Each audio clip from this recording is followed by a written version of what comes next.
হরে কৃষ্ণ দর্শক বন্ধুরা, আশা করছি আপনারা সকলেই রাধা মাধবের কৃপায় ভালো আছেন।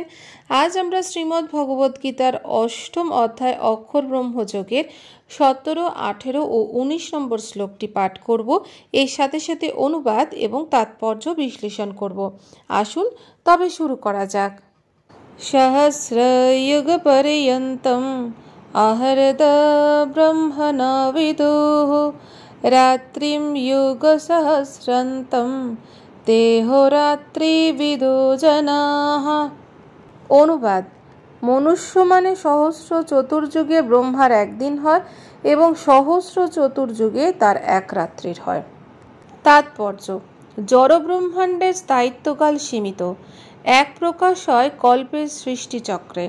ব্রহ্মার একদিনকে কল্প বলা হয়। এক কল্পে সত্য, ত্রেতা, দাপর ও কলি এই চারটি যুগ 1000 বার আবির্ভূত হয়। সত্যযুগের লক্ষণ সদাচর, বুদ্ধিমত্তা ও ধর্ম। সেই যুগে অজ্ঞান ও পাপ প্রায় থাকে না বললেই চলে। এই যুগের স্থায়িত্ব হচ্ছে 17,28,000 বছর। ত্রেতা যুগে পাপ কর্মের সূচনা হয় এবং এই যুগের স্থায়িত্ব হচ্ছে 1,29,06,000 বছর। দাপর যুগে সদাচর ও ধর্মের অবনতি ঘটে এবং পাপ বর্ধিত হয়। এই যুগের স্থায়িত্ব হচ্ছে 8,86,000 বছর। আর সবশেষে কলি যুগে, অর্থাৎ গত 5,000 বছর ধরে এই যুগ চলছে। কলহ, অজ্ঞানতা, অধর্ম ও পাপাচারের প্রাবল্য দেখা যায় এবং যথার্থ ধর্মচরণ প্রায় লুপ্ত হয়।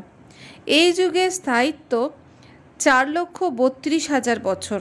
কলিযুগের অধর্ম এত বৃদ্ধি পায় যে এই যুগের শেষে পরমেশ্বর ভগবান স্বয়ং কল্কি অবতার রূপে অবতীর্ণ হয়ে অসুরদের বিনাশ করেন এবং তার ভক্তদের পরিত্রাণ করেন আর আরেকটি সত্যযুগ সূচনা করেন।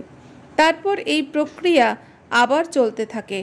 এই চারটি যুগ যখন 1000 বার আবর্তিত হয় তখন ব্রহ্মার একদিন হয় এবং সম পরিমাণকালে এক রাত্রি হয়। এই রকম দিন ও রাত্রি সমন্বিত বর্ষ অনুসারে ব্রহ্মা 100 বছর বেঁচে থেকে তারপর দেহত্যাগ করেন।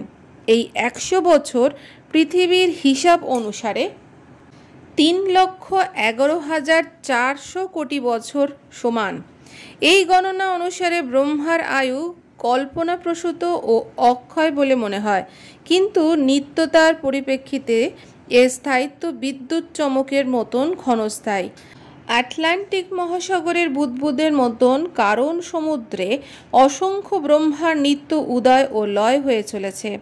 ব্রহ্মা ও তার সৃষ্টি জড়ব্রহ্মাণ্ডের অংশ এবং তাই তা নিরন্তর প্রবাহমান। জড়ব্রহ্মাণ্ডে এমনকি ব্রহ্মাও জন্ম, মৃত্যু, জরা ও ব্যাধির চক্র থেকে মুক্ত নন। তবুও এই জড়জগতের পরিচালনার মাধ্যমে তিনি সরাসরিভাবে ভগবানের সেবা করছেন, তাই তিনি সদ্য মুক্তি লাভ করেন। উচ্চস্তরের সন্ন্যাসীরা ব্রহ্মার বিশিষ্ট লোক ব্রহ্মলোক প্রাপ্ত হন, যা জড়জগতের সর্বোচ্চ গ্রহলোক। অন্য সমস্ত স্বর্গীয় গ্রহলোকের বিনাশ হয়ে যাবার পরেও তা বর্তমান থাকেন, কিন্তু জড় প্রকৃতির নিয়ম অনুসারে ব্রহ্মা ও ব্রহ্মলোকের সমস্ত বাসিন্দাদেরও যথাসময়ে মৃত্যুবরণ করতে হয়। অব্যক্তব্যক্তি সর্বাঃ প্রবহন্তে হারগামে রাত্রগামে প্রলীয়ন্তে তত্রৈব ব্যক্ত সঙ্গকে। অনুবাদ: ব্রহ্মার দিনের সমাগমে সমস্ত জীব অব্যক্ত থেকে প্রকাশিত হয় এবং ব্রহ্মার রাত্রির সমাগমে পুনরায় অব্যক্ত লয় প্রাপ্ত হয়। ভূত গ্রামস এবয়ম ভূতা ভূতা প্রলয়তে রাত্রগামে হবস পার্থ প্রভবন্তঃ রাগমে। অনুবাদ: হে পার্থ, সেই জীবসমূহ পুনঃ পুনঃ জন্মগ্রহণ করে ব্রহ্মার রাত্রি সমাগমে লয় প্রাপ্ত হয় এবং পুনরায় দিনের আগমনে তারা আপনা থেকেই প্রকাশিত হয়। তাৎপর্য: সেই সমস্ত অল্পবুদ্ধি সম্পন্ন জীব এই জড়জগতে থাকবার চেষ্টা করে।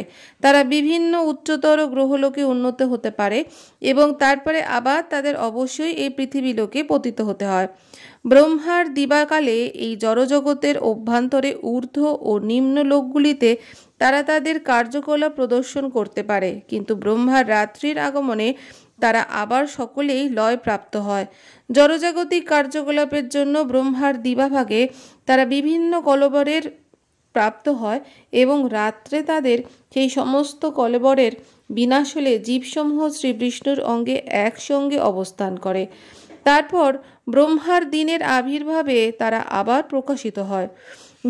ভূত প্রলয়তে দিনের বেলায় তারা প্রকাশিত হয় এবং রাত্রিবেলায় তারা আবার লয়প্রাপ্ত হয়। অন্তিমে ব্রহ্মার আয়ুষ যখন শেষ হয়ে যায় তখন তারা সকলে বিলীন হয়ে যায় এবং কোটি কোটি বছর ধরে অপ্রকাশিত থাকে। আর একটি গল্পে ব্রহ্মা যখন আবার জন্মগ্রহণ করেন তখন তারা পুনরায় ব্যক্ত হয়। এইভাবেই জীব জড়জগতের মোহের দ্বারা আকৃষ্ট হয়ে পড়ে। কিন্তু যে সমস্ত বুদ্ধিমান ব্যক্তি কৃষ্ণ ভাবনামৃত গ্রহণ করেন তারা হরে কৃষ্ণ কৃষ্ণ কৃষ্ণ হরে হরে, হরে রাম রাম রাম হরে হরে এই মহামন্ত্র কীর্তন করেন, মানব জীবনকে সম্পূর্ণরূপে ভগবৎ সেবায় নিয়োগ করেন। এভাবে অনেকেই জীবনের তারা শ্রীকৃষ্ণের দিব্যধামে প্রবেশপূর্বক পূর্বজন্ম থেকে মুক্ত হয়ে নিত্য ও আনন্দময় জীবন প্রাপ্ত হন। তাহলে দর্শক বন্ধুরা, এই ছিল আমাদের শ্রীমদ্ ভগবদ্ গীতার ৮ম অধ্যায় অক্ষর ব্রহ্মযোগের ১৭, ১৮ ও ১৯ নম্বর শ্লোকের তাৎপর্য। আগামী পর্বে আপনাদের সাথে আবার দেখা হবে পরবর্তী শ্লোক নিয়ে। আপনারা ভালো থাকুন, সুস্থ থাকুন। রাধে রাধে।